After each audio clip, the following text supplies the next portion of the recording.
Hi, this is a quick demonstration of deploying a FortiGate VM in Google Cloud.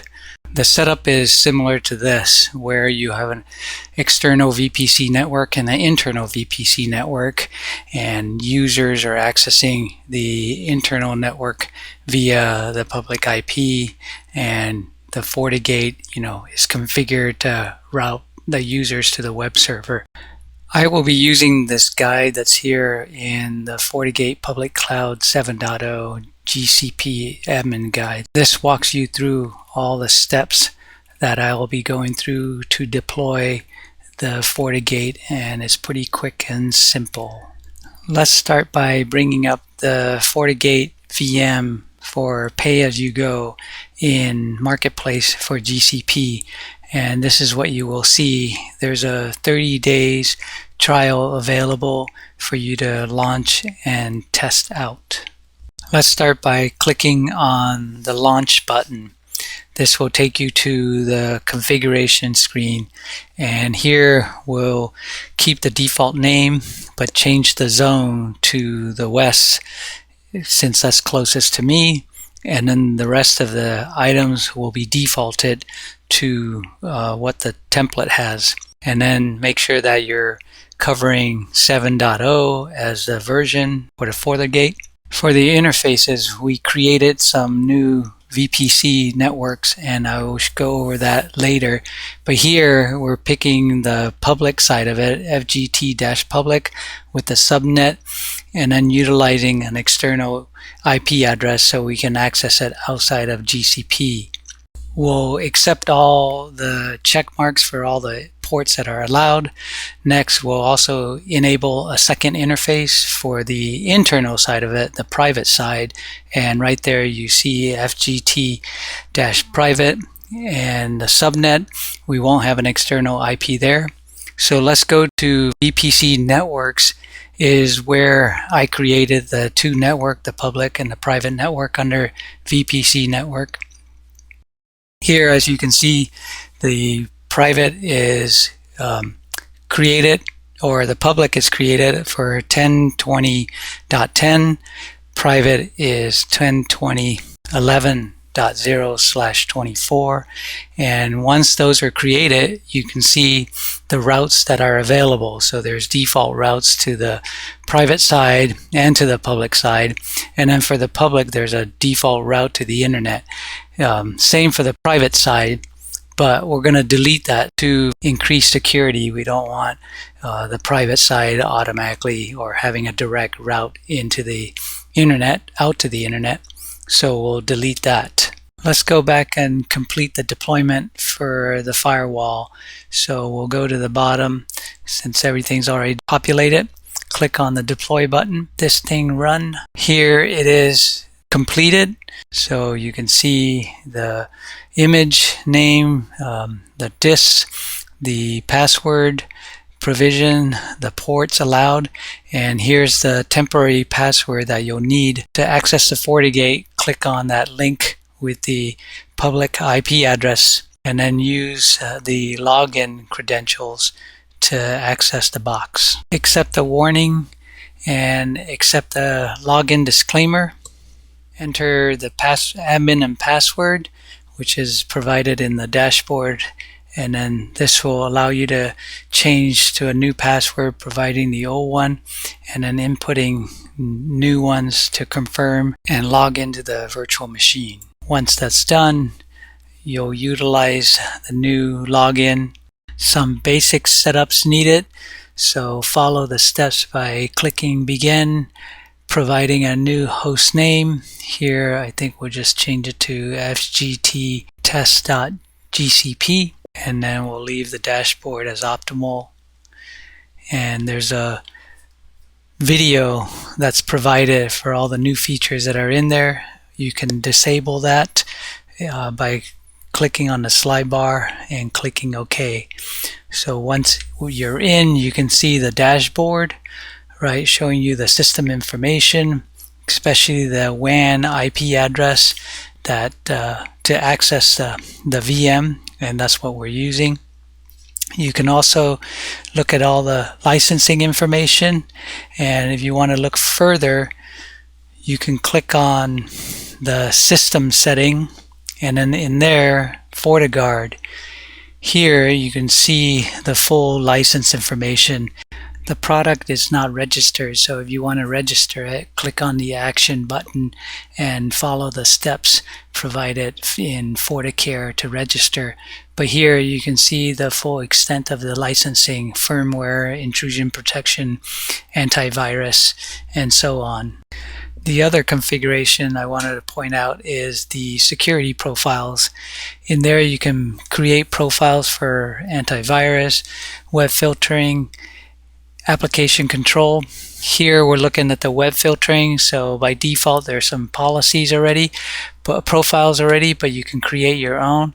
So for example, you want to disallow hacking group, you can do that, or even the illegal, unethical, and create a policy and apply that to the firewall policy later on. We can also look at the antivirus. Stated here, there's some defaults. You can create your own. The other one is application control. So there's again default policies there for high-risk applications. So in this profile, proxies and peer-to-peer applications are all blocked, but if you need it for your environment, you can create a specific policy to allow some of those applications. There's also SSH inspection. Again, there's some default profiles that are there that you can utilize, or you can create your own for a specific certificate. The FortiGate also comes with IPS, intrusion protection, and if we go over here, there's some default profiles that are already here, defining signatures, blocking critical attacks, preventing client-side vulnerability, and so on. But you can create your own signature profiles, IPS sensor profiles, and we have over 5,864 signatures in here, so you can go in and specifically select which signatures you want to block to tailor to your environment. Fortinet FortiGuard Labs is constantly updating the signatures or creating new ones if there's detections of outbreaks, and then you can utilize them in your environment. You can get more information in the FortiOS Administration Guide under Security Profiles, Intrusion Prevention, and the sections on botnet CNC blocking, detection of MMS protocols and other signatures. And if you click on one of the links, it'll walk you through creating custom profile for the detection of the specific signature you want to block. And then once those are done, you can go up to the firewall policy and utilize that in a policy. For example, here we can create a HR policy, right, for incoming interface. The internal interface and outgoing interface is the WAN interface, and then you can specify in the security profile where you would designate the ones that you just created, right? For example, antivirus. Once you move the slide bar over, there'll be a drop-down menu for you to select the ones that you create for the specific policies. And all that can be seen in the documentation guide, in the admin guide. So right here under security profile, there's sections for inspection mode, antivirus, web filtering, and then all the other options that are available. For inspection mode, by default it's flow mode, but you can also configure proxy mode to utilize the man-in-the-middle policy. And then in the policy objects, there again you can see all the firewall policies you can create, policies with source NAT or destination NAT, and then DDoS protection and access controls as well. I wanted to also quickly talk about VPN configuration for remote access. So there's IPsec tunneling as configuration, SSL VPN as well for remote access. So here are the configuration steps to do that. You can also look at that in the administration guide. So in the VPN section, there's IPsec VPN for remote access for FortiGate with dial-up client, FortiClient, and so on and so forth. The other thing is you can also do SSL VPN. Right, here's a best practices guide for creating the policies to work with FortiClient and so forth.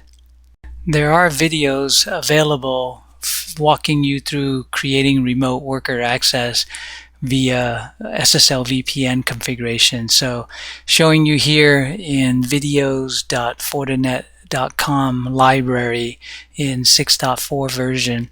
This video will walk you through the configuration of the FortiGate for remote access, and there's other videos available as well at that site for configuring different features and functions.